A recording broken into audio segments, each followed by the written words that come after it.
Hi guys, welcome back to Polar Bear Orchards. Today is part 2 of the orchard plans, and today we're going over site selection and installation. So let's start with site selection.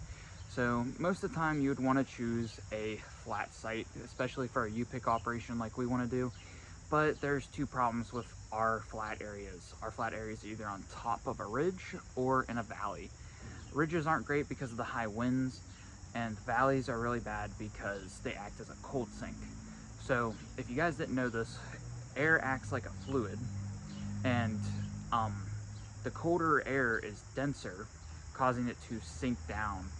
And as it sinks down, it's going to collect all that cold air into that valley. If we had trees start to bloom and we got a little cold spell, all that air is going to sink into that valley and kill off all your buds. So that leaves us with slopes, which is the other thing we have. But we have north or south facing slopes. So while south facing slopes would normally be better because they get more sun access, like grow more and bigger fruit, there's only one problem. They wake the plants up sooner. And in our area, we are really prone to late frost. So since we're really prone to late frost, we need to choose a north-facing slope, which is what the site I've selected, because it'll delay the waking up of the plants. When paired with a late blooming variety, it will make it way easier to not accidentally kill our frost blooms or our fruit blooms. So we're choosing the north-facing slope, and the site we selected is currently natural Pennsylvania forest. So that brings in its own challenges. So this leads us into our implementation. So we are going to implement it with a couple stages. The first stage we're going to do is we are going to cut down all the trees, and then we're going to inoculate each stump with mushrooms. Now the reason we are doing that is because the native Pennsylvania trees, a lot of them carry a fungi that is dangerous and can kill off especially your stone fruit. And since we want to do stone fruit, I don't feel like planting 100 trees and then them dying to fungus. And that can last for years after it starts growing. So what we're going to do is we're going to cut a tree down in the winter, inoculate it with mushrooms, either shiitake or oyster, because those are very popular and will sell easier, and they grow in different densities of wood. So that covers our bases. So we would drill holes in the stump, inoculate, or put some of the spores for those mushrooms in there, and then we'd seal it with wax.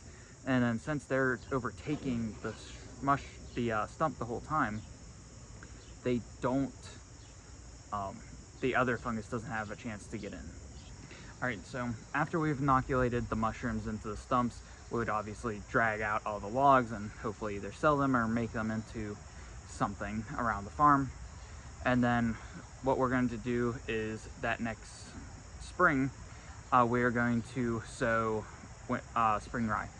So that rye is basically going to shade out and kill off the weed bank. Because if you guys didn't know this, trees typically, or forests will have a seed bank that lasts for years, and the second that there's light penetrating because like a couple trees fell from a storm or whatever, they immediately take over. So if we were to do that, open up like a quarter acre to a half an acre, that weed bank would become wild. So we're going to sow winter rye. It should shade out, or sorry, spring rye. It should shade out those plants and make it so it's pretty easy to set up. So we would kill that off before it would seed. And then we have two zones for our next cover cropping. So zone 1 is where our trees, bushes, and our herbs and stuff are going to go. And that is going to be cover cropped with radishes, field peas, and oats. And the reason we're doing those is because they'll break up the soil, they'll build the soil up, and obviously the peas add nitrogen. So can't go wrong with that. So that would obviously be killed off before it seeds as well. And then we have zone 2, which is our walking paths. So those are going to just be seeded with clover and a grass. so that way you can walk on them. And then after we killed zone 1's final cover crop, we'd be planting the trees and everything within that fall or next spring. And then I think that would be it as far as the site preparation. So thank you guys for watching. See you next time.